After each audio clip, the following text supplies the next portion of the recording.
आज हिंदी के मूर्धन्य आलोचक और मेरे गुरुदेव डॉक्टर मनिंदर पांडे की पुण्यतिथि है। आज यानी 6 नवंबर 2022 को उनका देहावसान दिल्ली में हुआ था। पांडे जी ने हिंदी आलोचना में खास करके मध्यकाल से लेकर के आधुनिक काल के महत्वपूर्ण लेखकों कवियों पर उन्होंने अपने समीक्षात्मक आलेख और महत्वपूर्ण आलोचना कर्म प्रस्तुत की। पांडे जी ने अपने आलोचना कर्म से हिंदी आलोचना को समृद्ध किया है, आगे लेकर गए हैं। पांडे जी के साथ मुझे शोध कार्य करने का अवसर मिला था जवाहरलाल नेहरू विश्वविद्यालय में, और मैंने बहुत नज़दीक से पांडे जी के जीवन को, उनके लिखने पढ़ने के ढंग को, पढ़ाने के ढंग को देखा था। और मैंने महसूस किया कि पांडे जी सामान्य तौर पर जितने कठोर हैं, अंदर से बेहद मृदु स्वभाव के थे।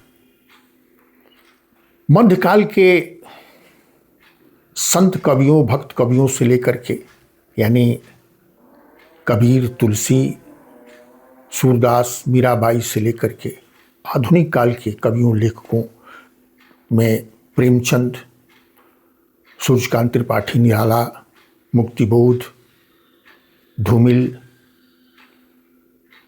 रघुवीर सहाय, केदारनाथ सिंह, कुमारेंद्र पारसनाथ सिंह, आलोक धनवा उनके प्रिय कवि लेखक रहे हैं।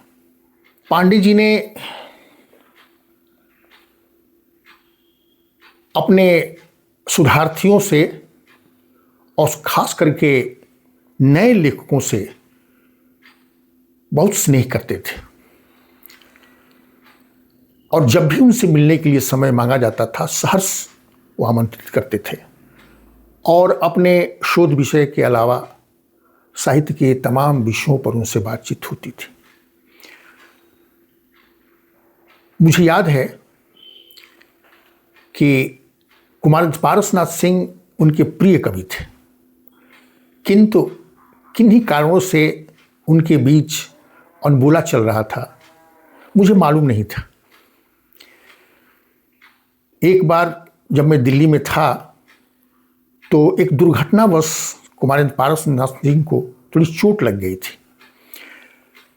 मैं कुमारेंद्र पारसनाथ सिंह के साथ पटना में मेरे गुरु रह चुके थे, तो मुझे लगा कि पांडे जी को लेकर के मुझे चलना चाहिए। मैंने पांडे जी के सामने प्रस्ताव रखा कि कुमारेंद्र जी अस्वस्थ हैं, उनको चोट लगी है, हम लोगों को चलकर देखना चाहिए था। और पांडे जी सहर्ष तैयार हो गए, और जब उनको लेकर के हम चले तो रास्ते में पांडे जी ने बताया कि किन्हीं कारणों से कुमारेंद्र जी से हमारी बातचीत नहीं हो रही है, लेकिन तुमने कहा तो मुझे लगा कि मुझे चलना चाहिए था।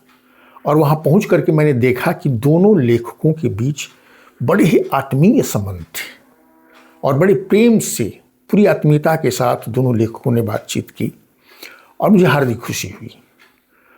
पांडे जी ने लौटते समय कहा कि मुझे यहाँ तुम्हारे साथ आकर के मुझे अच्छा लगा, कुमारेंद्र जी के इस मौके पर मिलना चाहिए था।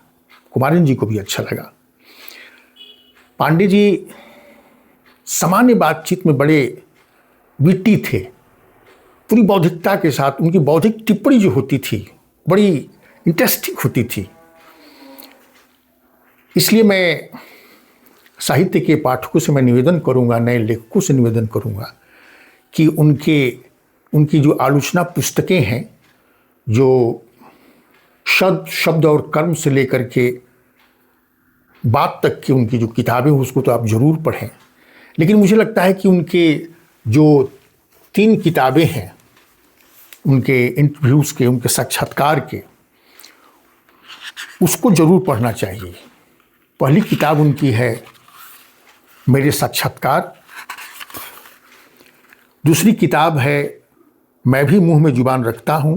और तीसरी किताब ये संवाद और परिसंवाद है, जिसमें इन तीनों किताबों में उनके जितने साक्षात्कार हैं वो सभी संकलित हैं। और पांडे जी बातचीत के दौरान बड़ी महत्वपूर्ण बातें कह जाते थे, साहित्य के संबंध में, राजनीति के संबंध में, समाज के संबंध में। जितने तत्कालिक समकालीन प्रश्न थे उस समय, उस पर उनकी बड़ी सटीक और धारदार टिप्पणी हुआ करती थी। इसलिए मैं अपने सभी मित्रों से निवेदन कर रहा हूँ, खास करके नए लेखकों, आलोचकों से, कि उनकी की आलोचना की किताबें पढ़ने के बाद साथ साथ उनके साक्षात्कार की तीनों किताबों को जरूर पढ़ना चाहिए।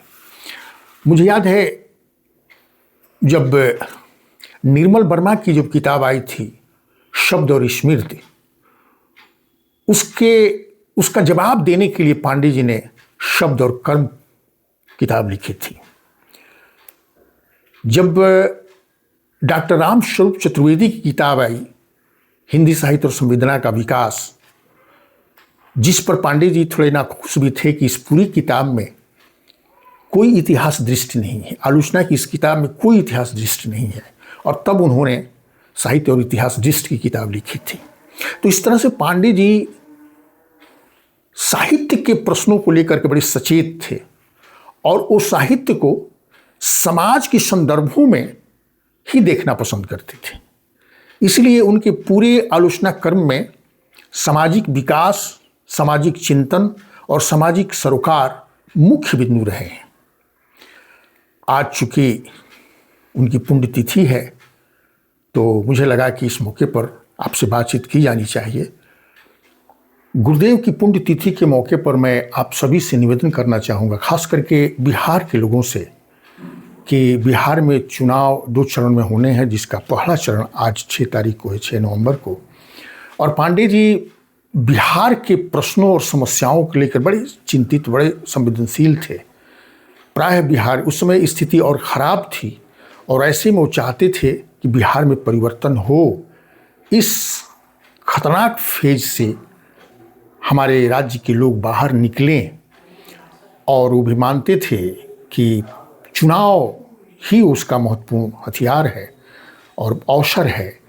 तो ये आज पहला चरण है, 6 नवंबर को मतदान होने हैं। आप सभी से निवेदन करूंगा कि आप बाहर निकलें और अपना मतदान करें। दूसरा चरण 11 नवंबर को है, उस दिन भी आप मतदान करें, ताकि बिहार एक नए फेज में जाए, विकास के नए रास्ते पर आगे बढ़े। बहुत ही अच्छा अवसर है। मैं पुनः अपने गुरुदेव की स्मृति को नमन करता हूं और आप सबसे निवेदन करता हूं कि पांडे जी को पढ़ा जाना चाहिए, फिर से पढ़ा जाना चाहिए, और उनके पूरे आलोचना कर्म का एक मूल्यांकन होना चाहिए। बेहद महत्वपूर्ण काम होगा। धन्यवाद।